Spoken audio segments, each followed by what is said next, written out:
Tunaye kijana. Nimemsikia mpwa wangu huyo.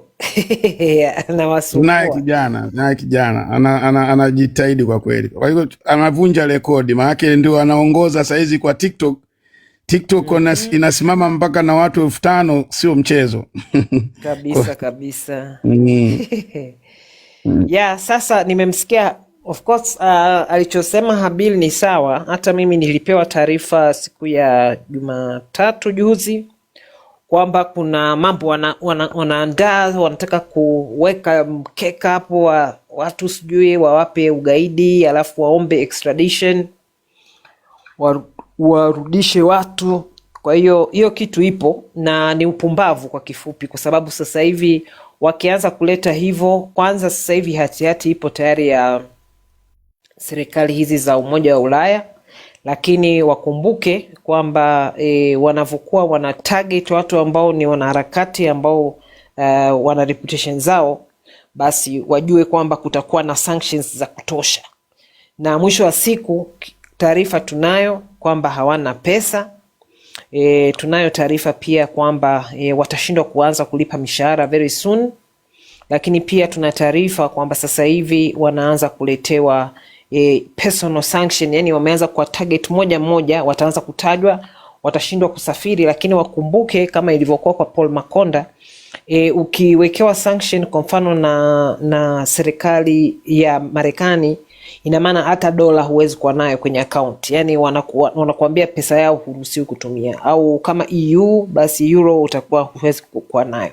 Lakini kingine ambacho kitakutokea ambacho inabidi wajipime sana ni kwamba wanaendelea kujenga kesi ile ICC vizuri kabisa. Sasa sijui humo ndani hakuna aliyebaki mwenye akili. Mimi wanawauliza sana kwamba hivi humo ndani wamebaki ni wajinga wote au tatizo ni nini?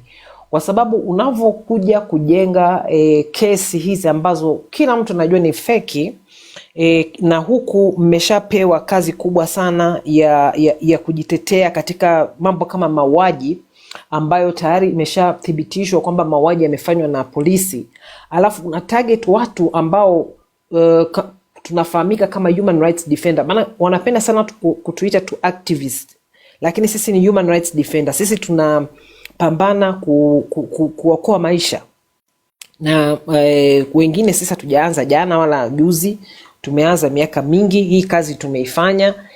Kuna kesi tayari iko Umoja wa Mataifa ya utekaji na mauaji yale ya Mzee Ali Kibao na wengine. Sasa kuna hii kesi ya masaka. Sasa ukianza kututarget, actually unachofanya ni unamaliza kabisa Samia Suluhu, kwa sababu sasa tunapata kesi, tunaenda vizuri kuonyesha kwamba hawa ndio wamefanya kweli na wanatusingizia na wanataka kuhakikisha kwamba sisi hatuendelee na kazi yetu ya kutetea. Sasa labda tu kwa sababu tuko wengi kidogo, nitoe ushauri. Na ushauri mzuri tu. Dada, tunakupa nusu saa nzima, yani tiririka. Nusu saa nyingi. Wewe mwenyewe tiririka. Nusu saa nyingi, lakini ushauri tu. Ushauri nadhani ambacho kinatakiwa watu waelewe kwanza, ambao wako pale juu pamoja na Samia Suluhu na wengine, waelewe kwamba muda umefika. Muda umefika ule ambao sasa watu wanajipima kwamba wanasema sink or swim kwa Kiingereza. Yani kwamba ukiwekwa kwenye maji unaamua kwamba mimi nitaogelea, nitajipambana hivyo hata kama hujui kuogelea vizuri, lakini nitajitahidi nisizame, au nitaamua au nitashindwa nitazama. Sink or swim, muda wenyewe umefika. Na muda huu umefika kwa sababu sasa hivi ule uchafu, ule ukatili, dhulma zile ambazo mlikuwa mnafanya gizani, sisi wengine tulikuwa tunapambana miaka mingi kuieleza dunia, lakini dunia ilikuwa haitusikilizi. Kwa sababu ukimwambia watu 200 walitekwa ndani ya miaka 4, walikuwa wanatuangalia na nasema lakini si unajua Gaza watu wanauawa. Hivyo wanafahamu kwamba sasa hivi ajenda ya Gaza imechukua back seat ukikompare na Tanzania. Yani sasa hivi Tanzania imekuja kuwa ishu kubwa kimataifa.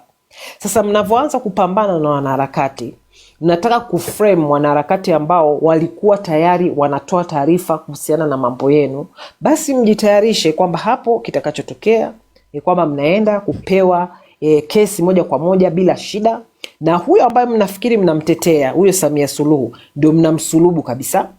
Kwa hiyo mimi nashauri kwa wale ambao bado labda wana genuine interest na Samia Suluhu, huu upumbavu waache. Watu ambao wamehusika kuua Watanzania wanatakiwa wawajibike. Na kwanza inatakiwa tuanze na wale wa chini. Kwa nini nasema hivyo? Kama kuna busara humo ndani, waanze na watendaji. Ili mkichelewa, ikishafika ile Disemba 9, watu hawatakuwa tena wanadili na hawa wa chini. Yaani mtu kama Mafwele atakuwa hana interest tena. Interest kubwa sasa itakuwa ni Samia Suluhu.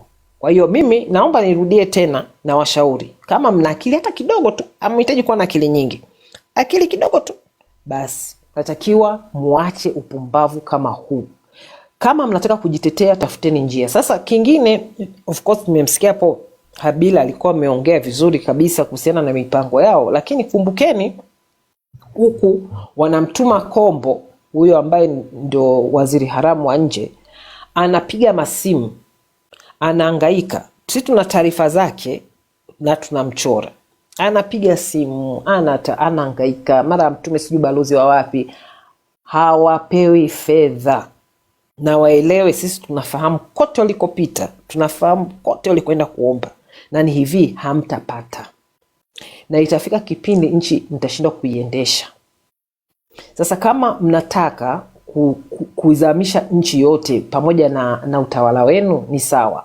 Ila mimi ambacho nashauri, ndani ya CCM, ndani ya vyombo vya usalama, kama kuna wazalendo wamebaki, kwa nini nchi imng'ang'anie mtu mmoja, alafu yani mnataka kudestroy maisha ya watu milioni 60-70?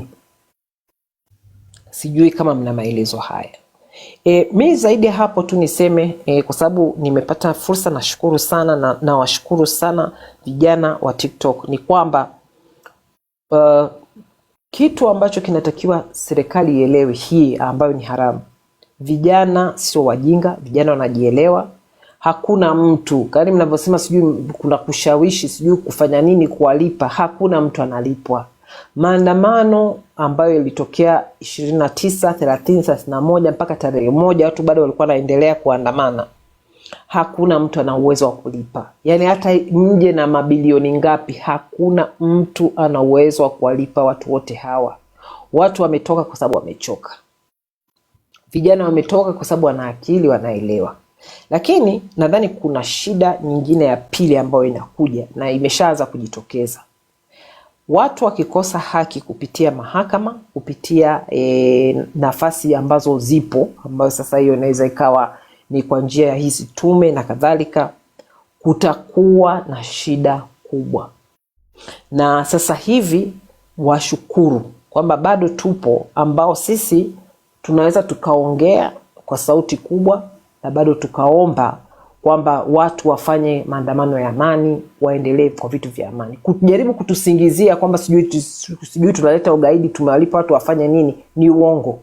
Lakini mkiendelea kutusingizia, watatokea watu, na hawa watu sio sisi, ni watu ambao hamtawajua, na ni watu watakuwa ni watu ambao mimi naweza nikasema they are shadows, yani ni kama vivuli tu, na wakaamua kwamba sasa sisi tutatafuta haki kwa njia ambayo tunaijua sisi.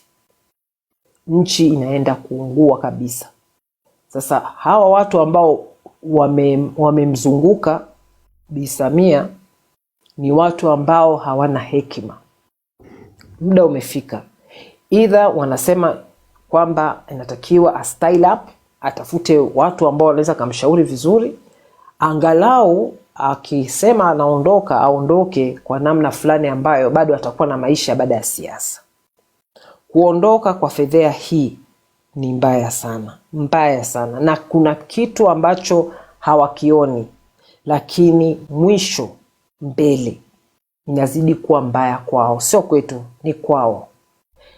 Sasa nirudi kwa waandamanaji, kwa Gen Z, lakini pia kwa Tanzania wote. Msiogope, tusiogope. Sasa hivi walichobaki, yani kitu pekee walichonacho ni hofu. Kwa hiyo ya kusema sijui watafunga, sijui wataleta curfew. Kwanza wakileta curfew, tutawafungulia kesi ndani ya nchi, nje ya nchi, kila mahali. Wakasema sijui kwamba watu watazima internet. Jamani, naomba nitoe tahadhari hapa. Makampuni ya simu yatakayozima data, kwa sababu kwanza hamzimiwi na TCRA, ni makampuni ndio yanakubaliana kuzima data, tutawapeleka mahakamani, na mahakama tutakazoanza nazo ni zile za nje, kwa sababu kule tukiomba sisi tulipwe fidia, jamani, tutalipwa fidia nzuri. Ndio yale tuliambiwa kila Tanzania atapata noa. Yani hiyo inabidi tuipige vizuri. Kampuni kama Vodacom inabidi uipeleke mahakamani, uombe kafidia kamaana. Kwa hiyo tutafungua kitu kinaitwa class action suit. Tutatoa taarifa kwamba jamani, Mtanzania yoyote ambaye ameathirika, ambaye ni mteja wa Vodacom, amefungiwa data, anaweza kujiunga na hii class action suit. Tunaenda kuifungua UK, unapiga. Kwa hiyo mimi naomba nitoe tahadhari. Acheni kushirikiana katika uovu. Wale mahoteli ambao walikuwa wanatoa nafasi kwa watu kwa ajili ya kwenda kufanya uovu, kwa mfano kwenda kuwaweka wale masniper, hebu acheni haya mambo, msishiriki.